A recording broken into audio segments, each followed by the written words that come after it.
aí, amadas e amados deste Brasil? Se você não me conhece, eu sou a Camille, mas também pode me chamar de K, dona do canal Nova Convertida. Gente, hoje nós temos aqui um vídeo que eu quero que todo mundo que puder veja, porque eu acho muito importante. O vídeo é as maiores mentiras de Satanás. Isso mesmo, gente, as maiores mentiras que o inimigo usa na vida do crente e até do descrente, tá? Porque você vai achando que o inimigo só implica com o crente, com o descrente também, tá bom? Gente, são muitas mentiras, mas eu peguei só 10, tá? As 10 maiores mentiras que eu mais vejo as pessoas acreditando assim. Gente, lembrando que o que? O inimigo, ele usa de tudo pra falar com a gente. Ele usa amigos, colegas de trabalho, de escola, ele usa até gente da nossa família, se ele quiser. Ele usa filme, série, usa jogos, usa de tudo, gente. Então a gente tem que estar bem atento, por isso que eu trouxe esse vídeo para ajudar vocês a identificar as maiores mentiras que ele usa todos os dias. E, gente, aqui pegando em João 8, versículo 44, nós vemos: Vós tendes por pai ao diabo e quereis satisfazer os desejos do vosso pai.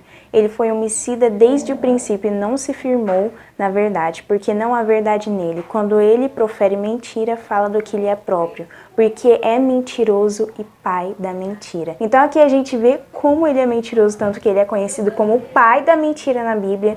Então a gente vê que realmente, né, a primeira mentira é curta Jesus e o mundo, dá tempo. Gente, como eu vejo, eu não acreditava que realmente podia ser tão recorrente essa mentira.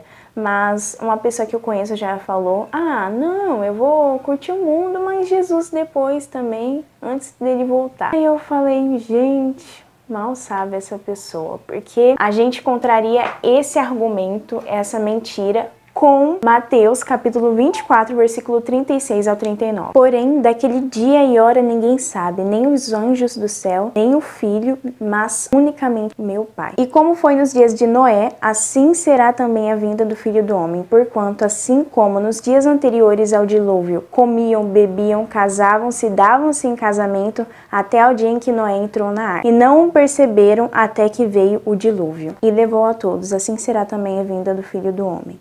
Então, estando dois no campo, será levado um e deixado outro. Estando duas moendo no moinho, será levada uma e deixada outra. Vigiai, pois, porque não sabeis a que horas será a vinda do Senhor.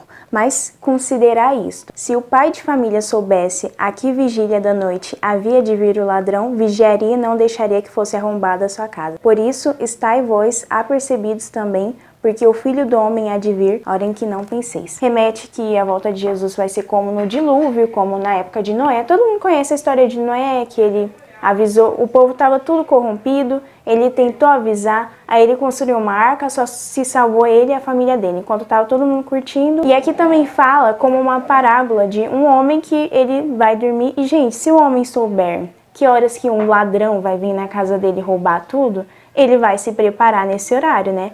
Mas se ele não souber, então não vai ter como se preparar para o ladrão quando ele vir roubar as coisas. Então assim vai ser quando tiver a volta de Jesus. Ninguém sabe a hora e o dia. Então, para essas pessoas que falam que dá para curtir Jesus e o mundo ao mesmo tempo, vai ser dessa forma, porque Jesus vai vir de repente como um ladrão da noite. Isso também fala em outros versículos. E a gente também tem esse exemplo em 1 João capítulo 2, versículo 15 ao 16. Não ameis o mundo, nem o que no mundo há.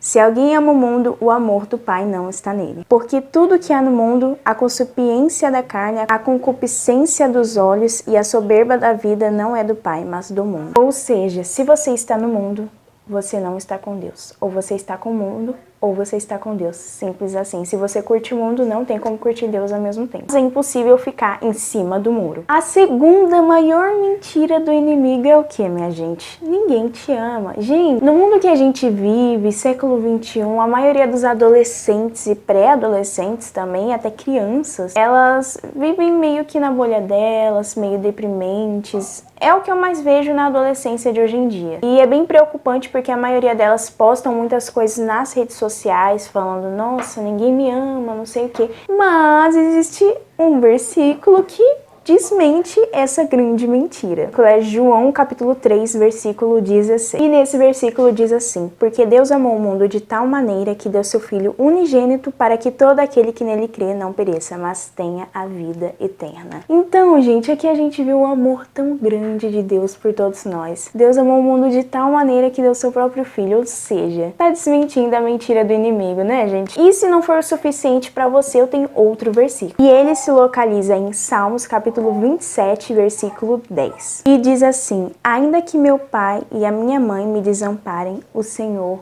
me acolherá e estará comigo. Ou seja, mais uma prova de amor de Deus. Além do sacrifício, ali diz que ainda que até os nossos próprios pais nos abandonem, Ele continuará conosco. Se isso não é prova de amor, eu não sei o que é. Você que conhece algum adolescente deprimido, não só adolescente, né? A pessoa pode ser adulta, mas manda esse vídeo pra ela, manda o versículo, porque com certeza vai ajudar ela. E se você é essa pessoa que acha que ninguém te ama, eu acabei de provar totalmente o contrário. A terceira grande mentira do inimigo é: não tem mais jeito, você já pecou demais. Gente, que grande mentira é essa? Muita gente se desviou do caminho de Deus ou nunca esteve nele, quer mudar às vezes, mas aí o inimigo vai lá e sopra umas mentirinhas na cabeça dessa pessoa, na mente dessa pessoa, no ouvidinho, e fala: não dá mais, não tem mais jeito, você já pecou demais. Em 1 João capítulo 1, versículo 9. Se confessarmos os nossos pecados, Ele é fiel e justo para nos perdoar os pecados e nos purificar de toda injustiça. Ou seja, aqui nesse versículo escrito pelo apóstolo João, está afirmando que Ele é tão bom, misericordioso, que não importa o que a gente fez, se a gente se arrepender e pedir perdão, Ele está disposto a nos perdoar de tudo. Só você pedir perdão, se arrepender verdadeiramente, mudar de vida, que com certeza Ele vai te perdoar e te dar uma vida nova. E tudo se fará novo. Quarta mentira é a que eu mais vejo como a coisa mais normal do mundo. O que importa é se te faz feliz. Gente, mas como o inimigo usa essa mentira que você não faz ideia. Então vamos ler um versículo aqui que fala sobre mais ou menos isso. Vai ler Jeremias capítulo 17, versículo 9. E diz assim: enganoso é o coração, mais do que todas as coisas, e perverso. Quem o conhecerá? Ou seja, o que Jeremias está dizendo aqui? O nosso coração é enganoso. Não confia no teu coração. Você que fala, siga o seu coração, ó, outra mentira já. Não tem nada mais enganoso do que o nosso coração. Não siga o seu coração. Agora, voltando à mentira que eu falei, o que importa é se te faz feliz? Como o nosso coração é enganoso, às vezes a gente acha que a gente é feliz. Há um ano atrás, se você me perguntasse, eu falava, sim, eu sou muito feliz, mas na verdade eu não era. E a gente muitas vezes não sabe a diferença do que é ser feliz e estar feliz. Estar feliz é um estado. Por exemplo, ganhei um carro, tô feliz. Mas ser feliz é outra história. E o que é ser feliz exatamente? Essa resposta se encontra em Lucas capítulo 22, 41 ao 42. E apartou-se deles cerca de um tiro de pedra, e pondo-se de joelhos, orava, dizendo: Pai, se queres, passa de mim este cálice, todavia não se faça a minha, mas a tua vontade. Ou seja, essa é uma oração que Jesus fez ao Pai, quando ele estava na forma de homem aqui na terra, e ele estava falando que seja feita a tua, mas não a minha vontade. E aqui a gente lembra o que, gente? O que importa não é se nos faz feliz, entre aspas, porque como a gente viu, o coração é enganoso. Ser feliz e estar feliz são coisas diferentes. O pecado pode nos deixar feliz, com aquela felicidade enganosa, tá bom? Mas a verdadeira felicidade se encontra somente nele, somente no nosso Senhor, entende? Isso está em muitos lugares da Bíblia, e ali diz o quê? Que seja feita a minha e não a tua vontade. Então, nos faz feliz é o quê? Fazer a vontade do Senhor. Mas, então, não cai nessa de o que importa se te faz feliz. Às vezes, te faz feliz, entre aspas, para você que tem um coração enganoso, te faz feliz, entre aspas, estar em um relacionamento abusivo. Então, nesse caso, não importa se te faz feliz, não. É o pecado. Às vezes a gente acha que está nos fazendo feliz, mas na verdade o nosso coração é enganoso. Então toma cuidado com essa mentira, que usam muito ela, viu? A quinta mentira é outra que eu ouço tanto, gente, num nível assim grande, que é: Deus só quer o seu coração. Olha só que mentira do inimigo, gente. Nada a ver um negócio desse. Como assim Deus só quer o nosso coração? Gente, eu fico abismada quando eu ouço isso. 1 Tessalonicenses capítulo 5, versículo 23. E o mesmo Deus de paz vos santifique em tudo, e todo o vosso espírito e alma e coração sejam plenamente conservados e irrepreensíveis para a vinda do nosso Senhor Jesus Cristo. Eu vou focar de novo nessa parte aqui, que todo o vosso espírito, alma e corpo sejam plenamente conservados e irrepreensíveis. O que aqui diz? Não, Deus não quer só o nosso coração. Ele quer a gente todo. Ele não quer só o dedo, ele quer o braço, a perna, tudo. Ele quer o nosso espírito, a nossa alma, o nosso corpo, tudo. Ele quer a gente por inteiro, tá, gente? Então não é só o coração, tá bom? Então a gente tem que tomar cuidado em cuidar de nós por inteiro. Cuidar não só do nosso coração, cuidar do nosso espírito, da nossa alma e do nosso corpo, tá bom? A próxima grande mentira que o inimigo usa muito é a bênção tem que ser sua. Gente, o inimigo sopra muito essa mentira no ouvido de muitos crentes hoje em dia, de falar, essa bênção tem que ser sua. Ele fala como se fosse uma obrigação de Deus nos dar tal bênção. Tudo bem que a gente quer, às vezes, uma bênção de emprego, de saúde, mas, gente, toma cuidado com isso, porque sim, a gente pode orar por bênção, claro que podemos, mas ficar focando só nisso, como se fosse obrigação dele nos dar tal bênção, é errado. A gente tem que lembrar o quê? Nós somos servos de Deus e não o contrário. Somos nós que estamos na posição de servos e não Ele. Então, Ele é o Senhor, nós somos os servos, tá bom? Então, a gente não tem que exigir bênção, tá? Pedir é uma coisa, exigir é outra. Então, toma cuidado com essa de a bênção tem que ser sua. Outra mentira é que todos os caminhos levam a Deus. É uma mentira grande do inimigo que é falar que todos os caminhos levam a Deus. Mas isso é uma grande mentira e eu vou provar pra você. Abra sua Bíblia em João 14:6. Disse-lhe Jesus, eu sou o caminho, a verdade e a vida. Ninguém vem ao Pai senão por mim. Ou seja, o que Jesus está dizendo aqui? Ele é o caminho, Ele é a verdade, Ele é a vida. E ninguém vai ao Pai senão por Ele. Ou seja, é impossível ir até Deus sem Jesus. Então aqui a gente vê que essa é uma mentira, essa de todos os caminhos levam a Deus, porque isso não é verdade, a gente acabou de ler sobre isso. A oitava mentira que o inimigo põe na nossa cabeça é, só mais uma vez. O que eu tô querendo dizer com isso, gente? Muitas vezes a gente é pecador, né? A gente cristão, não cristão, tudo é pecador, um bando de pecador. Bom, é claro que o cristão, a diferença do cristão e do não cristão é que o cristão ele foge do pecado, já o não cristão ele procura o pecado, né? O não cristão tá sempre tentando não pecar. Ele, quando peca, é involuntariamente, é não querendo aquilo. E muitas das vezes você tá preso num pecado, por exemplo, na pornografia, alcoolismo, algum pecado assim, e aí Satanás põe na tua cabeça, só mais uma vez, peca só mais uma vez, Deus vai te perdoar mesmo, né? Porque a gente sabe que se a gente se arrepender depois, a gente pede perdão, aí Deus perdoa, independente do que a gente fez e quantas vezes, né? Mas daí a gente tem que tomar cuidado com aquele pensamento de, vou pecar só mais uma vez, Deus vai me perdoar mesmo, né? Depois é só pedir desculpa, tá tudo certo, mas não, gente, toma muito cuidado com isso, porque sim, depois que você pedir perdão, ele realmente vai te perdoar, independente do que você fez. Mas se você ficar pondo isso na sua cabeça, você vai continuar pecando o tempo todo, sempre com a mesma desculpa do inimigo, e aí você vai ficar num ciclo vicioso e não vai conseguir sair. Então, essa de só mais uma vez não existe. Vou trair minha mulher só mais uma vez. Vou ir pro bailão só mais uma vez. Vou me embebedar só mais uma vez. Vou ficar com fulano e ciclano só mais uma vez. Não, isso é mentira, uma mentira grande do inimigo, tá? E sabe o que na Bíblia comprova isso? É só você ler Mateus 25.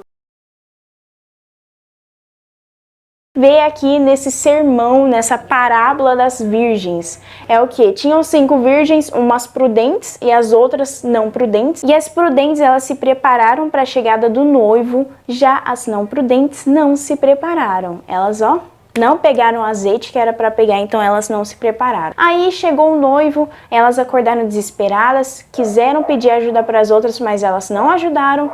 E aí o que aconteceu, né, gente? As que se prepararam foram pro casório junto com o noivo e as portas se fecharam. E as 5 virgens que não se prepararam ficaram. E aí o que aconteceu? Quando o noivo saiu para fora, que elas disseram, Senhor, abra a porta pra gente, nós somos as suas noivas. Mas o noivo disse o quê? Em verdade, digo-vos que não vos conheço. Então o noivo disse assim para elas, eu não conheço vocês. E assim vai ser na volta de Jesus, gente. Muitas pessoas não vão se preparar, vão ficar indo pro bailão, se embebedando, embebedando, comendo, vão ficar com um monte de gente, vão pecar à vontade, trair não sei quem, fazer um monte de farra. Aí vai ter os que vão se preparar para a volta de Jesus, que vão estar em constante oração, em constante leitura bíblica, estarão obedecendo a palavra do Senhor. E esses vão subir com ele. Mas aqueles que não se prepararem, quando Jesus voltar, ele vai dizer: apartai-vos, porque eu não vos conheço. Outra mentira do inimigo é que ser cristão é chato. Gente, muito não crente vive achando que ser cristão é muito chato. Nossa,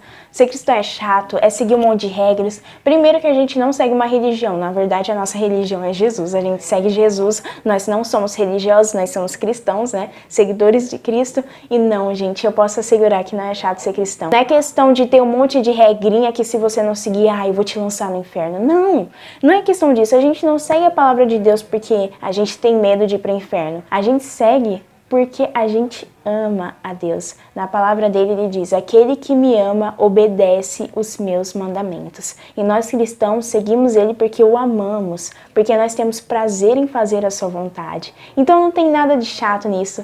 A gente se alegra em Jesus. Você pode abrir em Salmos capítulo 1, do versículo 1 ao 3. Bem-aventurado o varão que não anda segundo o conselho dos ímpios, nem se detém no caminho dos pecadores, nem se pacienta na roda dos escarnecedores. Antes tem o seu prazer na lei do Senhor, e na sua lei medita de dia e de noite. Bem-aventurado, se você pesquisar, é feliz, tá? Bem-aventurado é feliz, ou seja, feliz aquele que segue ao Senhor. Antes tem seu prazer na lei do Senhor, ou seja, o prazer de obedecer ao Senhor. Jesus dizia, pois, aos judeus que criam nele: se vós permanecerdes na minha palavra, verdadeiramente sereis meus discípulos, e conhecereis a verdade, e a verdade vos libertará. Ou seja, aquele que crê na palavra e obedece, ele é o discípulo de Jesus. E ele conhece a verdade e pela verdade é liberto. Não satisfeito, tem mais capítulo aqui. Seu filho vos libertar, verdadeiramente sereis livres. Então, aquele que está em pecado, aquele que não segue ao Senhor, ele não está livre, ele é escravo do pecado, ele é escravo de Satanás.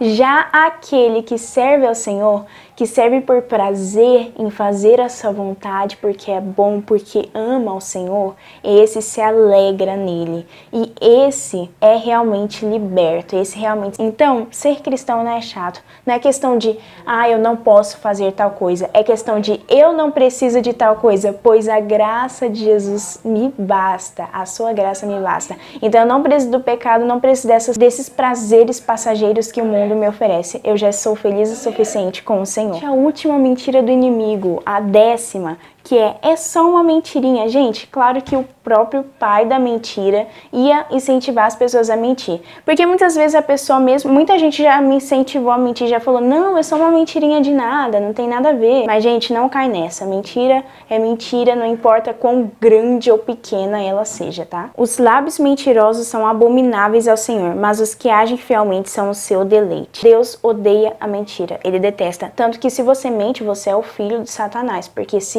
Satanás é o pai da mentira, quando a gente mente, a gente está afirmando que a gente é filho dele. Então, olha que grave. Então, não existe essa de só uma mentirinha, é pro bem de não sei quem. Não, mentira nunca vai ser pro bem de ninguém. E ela, como todo pecado, nos afasta de Deus. Então, não é só uma mentirinha. Não acredita nessa mentira do inimigo e foge da mentira, viu, gente? Mas então, gente, foi isso. Eu espero que tenham gostado. Se gostou, deixa o like. E agora eu vou dar uma dica. Pra você identificar as mentiras do inimigo é muito fácil. Pra você não cair mais nessa mentira dele, só basta ler a Bíblia. Isso mesmo, só ler a Bíblia, gente. Se você conhece a palavra do Senhor, não tem como cair nas mentiras do inimigo. Até aqui só agora de noite, porque eu tinha saído, então não deu de gravar. Quero lembrar pra vocês que o inimigo, ele vive ao redor da gente. E ele é como um leão buscando a quem possa devorar. Isso tá na Bíblia, né? Como eu sei disso, porque eu li a Bíblia. Então, realmente é importante que você leia a Bíblia. E também recomendo que agora, depois que você terminar de assistir esse vídeo, você leia Mateus 4 e também Gênesis 3. Lá você vai ver 2 exemplos de tentação